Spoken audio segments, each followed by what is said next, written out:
Buenas tardes, estimados ciudadanos y ciudadanas. Comparezco de urgencia ante ustedes y ante los medios de comunicación para comunicarles que el Gobierno de España acaba de alcanzar un acuerdo con la OTAN. Un acuerdo, a nuestro juicio, muy positivo, que nos va a permitir cumplir con nuestros compromisos con la Alianza Atlántica y preservar algo muy importante, que es su unidad, sin tener que incrementar nuestro gasto de defensa hasta el 5% del Producto Interior Bruto.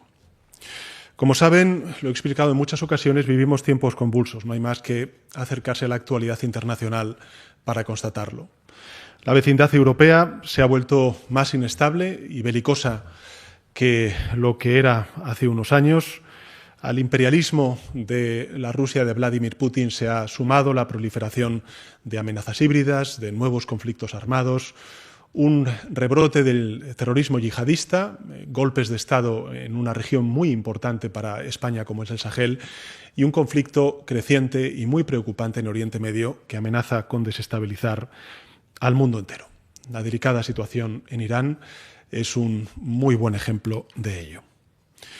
Europa y España ante esta situación deben adaptarse a este nuevo escenario y contexto geopolítico.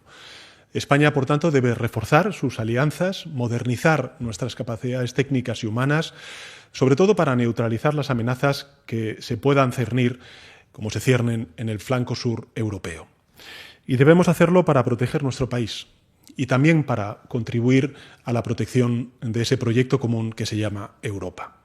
Y debemos hacerlo siempre para defender el derecho internacional allí donde o bien se vulnera o bien corre peligro.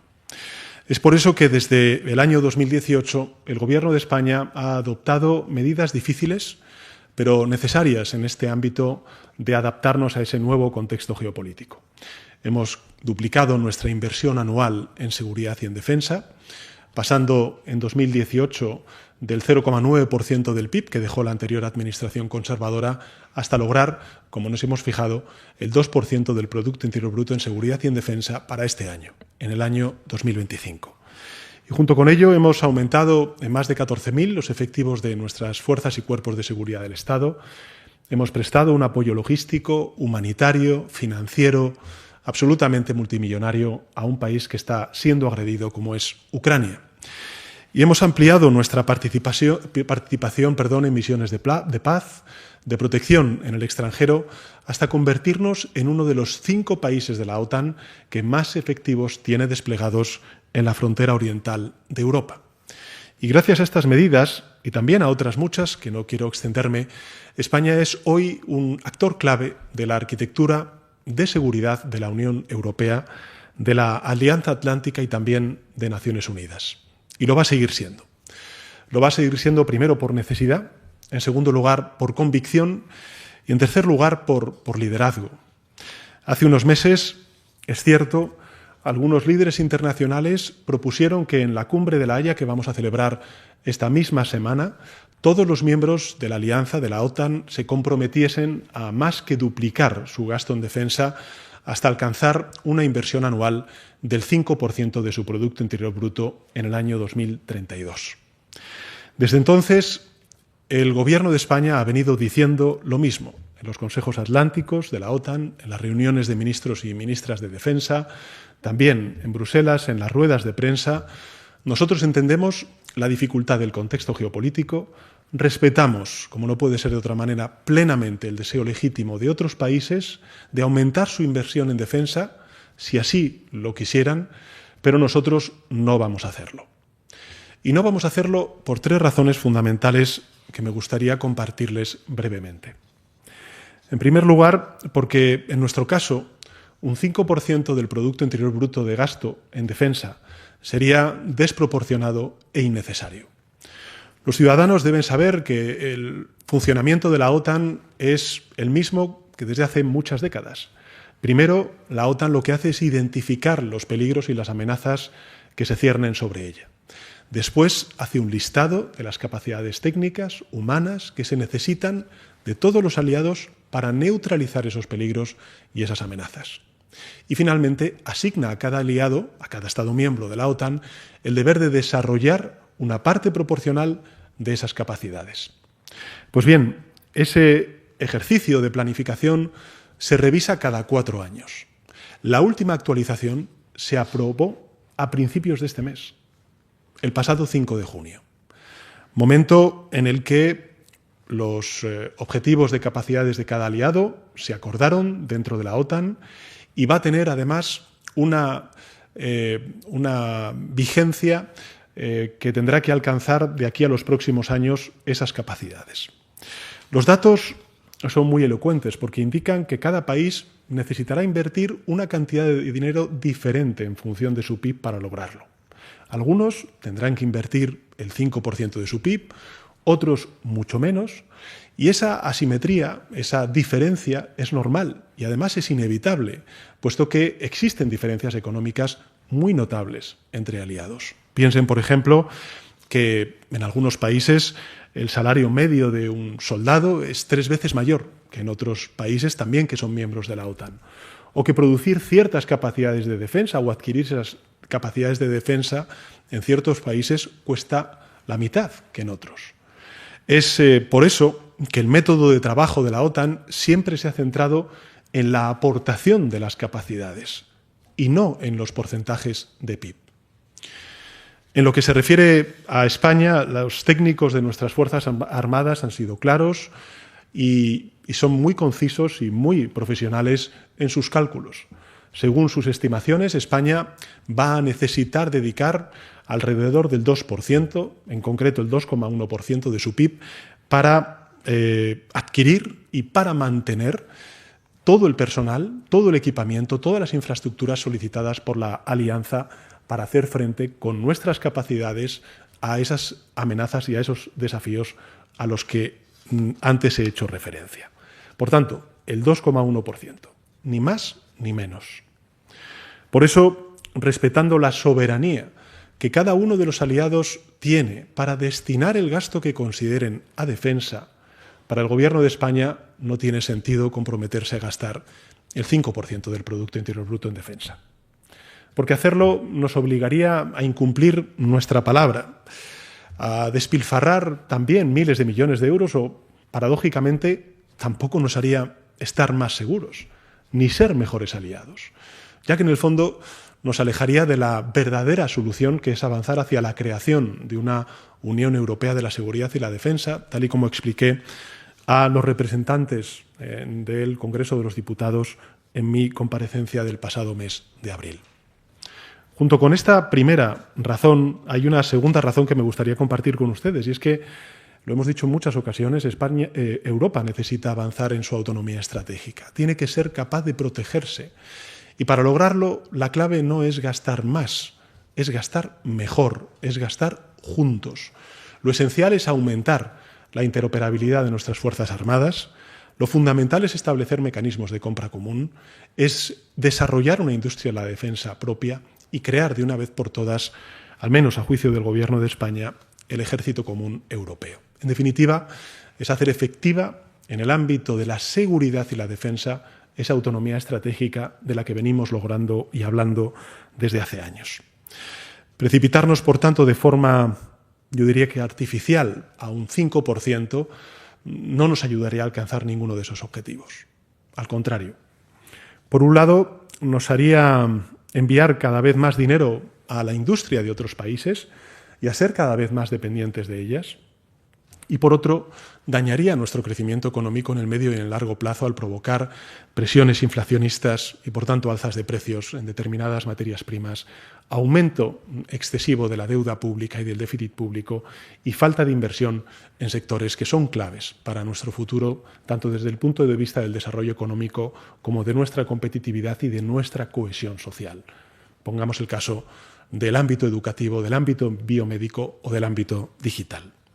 Por tanto, si queremos una Europa segura, tendremos que construirla usando instrumentos comunitarios que tenemos, invirtiendo más en nuestros países y confiando más en ellos. La tercera y la última razón que impide a España comprometerse con el objetivo del 5% es que dicho nivel de gasto sería incompatible con nuestro estado del bienestar y con nuestra visión del mundo. El Gobierno de España, como saben, lo he dicho antes, ha pasado de un 0,9% de inversión, de gasto en defensa en relación con el Producto Interior Bruto que dejó la administración anterior en 2018 al 2% en 2025. Por tres motivos fundamentales. Primero, porque, como acabo de explicar, era necesario para garantizar la seguridad de España y el cumplimiento de los objetivos de la OTAN según los cálculos de nuestras Fuerzas Armadas, de las Fuerzas Armadas españolas. En segundo lugar, porque era necesario para cumplir con el compromiso que España asumió en la Cumbre de Gales de 2014, con la anterior administración conservadora. Y finalmente, porque ese 2% es perfectamente compatible con la respuesta a las capacidades que nos pide la OTAN y también con el mantenimiento de nuestro estado del bienestar y, por tanto, nuestra hoja de ruta como país. Porque, afortunadamente, el buen desempeño de nuestra economía, la gestión prudente de los últimos años, nos permite invertir un 0,6% de nuestro PIB más en seguridad y en defensa. Y hacerlo, además, sin subir impuestos ni recortar un céntimo de euro de los servicios públicos, las prestaciones sociales o algo tan importante como es la lucha contra la emergencia climática. Sin embargo, pasar del 2% al 5% nos obligaría a cruzar todas esas líneas rojas. Nos obligaría a tener que o bien subir drásticamente los impuestos a la clase media trabajadora o recortar severamente nuestro estado del bienestar. A renunciar, por tanto, a muchos de los avances sociales que nos ha costado tanto conquistar o reconquistar durante estos últimos 7 años. A volver a la pesadilla de los recortes y, por tanto, a la austeridad. Y reducir nuestro compromiso con el medio ambiente, con los avances sociales, con los derechos humanos y con la paz global. Para que se hagan ustedes una idea al coste, al esfuerzo que esto representaría, pasar del 2% al 5% de aquí al año 2035 exigiría gastar unos 350.000 millones de euros adicionales.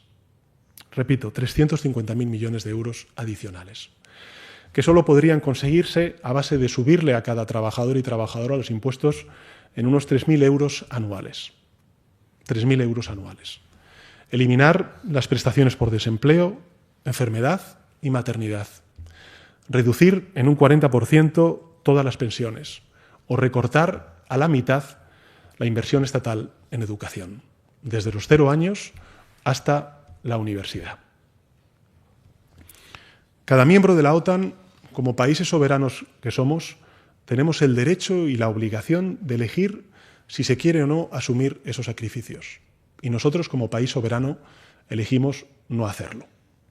Elegimos encontrar un mejor equilibrio entre la necesidad de fortalecer nuestra seguridad y nuestra defensa y la exigencia de continuar afrontando desafíos sociales, económicos, medioambientales que afectan a la humanidad y también nos afectan a nosotros en particular, como pueda ser la emergencia climática.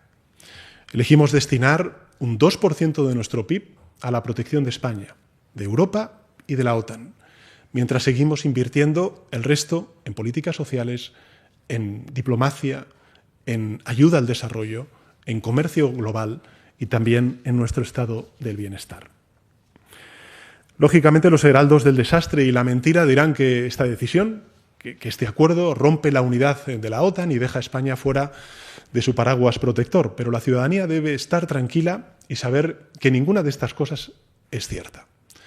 Primero, porque España permanece dentro del consenso de la OTAN. Segundo, porque España ha logrado modificar ese consenso para que pueda armonizar el deseo legítimo de una mayoría de Estados miembros dentro de la alianza a fijar un compromiso de gasto del 5% del PIB, con el derecho que tenemos otras naciones a no tener que hacerlo siempre y cuando entreguen las capacidades pactadas, que es lo que hemos logrado. Y lo ha hecho mediante, en este caso España, lo hemos logrado mediante una negociación diplomática discreta y eficaz, honesta y justa, leal, en definitiva, con los aliados, que salvaguarda la soberanía de España al tiempo que garantiza el éxito de la cumbre de la OTAN la próxima semana en la ciudad holandesa de La Haya. Algo por lo que nos sentimos orgullosos y también agradecidos al secretario general de la OTAN, a mi amigo Mark Rutte y al resto de aliados de la OTAN. Creo firmemente que el acuerdo que hemos alcanzado hoy es bueno para España, también es bueno para toda la OTAN, porque con él se demuestra que incluso en esta época tan difícil el multilateralismo funciona. La participación de España en la alianza y los compromisos mutuos que compartimos todos los Estados miembros siguen, como no podría ser de otra manera, intactos. Recordemos que los hemos alcanzado esos acuerdos el pasado 5 de junio de este mismo año. España, por tanto, no va a gastar el 5% de su PIB en defensa, pero su participación, peso y legitimidad en la OTAN siguen intactas, con todos los deberes, con todos los derechos que ello conlleva. Y nuestro país, evidentemente, aportará sus tropas, sus vehículos, sus equipamientos, sus infraestructuras acordadas en los objetivos de capacidad y seguirá protegiendo la frontera este y también la del sur de Europa. Y al mismo tiempo seguirá plenamente integrado en los mecanismos de la alianza y amparados por el artículo 5. Es por eso que el acuerdo que hemos alcanzado hoy creo sinceramente que es un éxito, porque permitirá a España seguir siendo un actor global de primer orden, no solo en el ámbito de la defensa y de la seguridad, sino también en el ámbito económico y multilateral, porque la humanidad hoy necesita más seguridad, pero también mucha más diplomacia, mucha más cooperación y solidaridad entre países y, por tanto, más esperanza.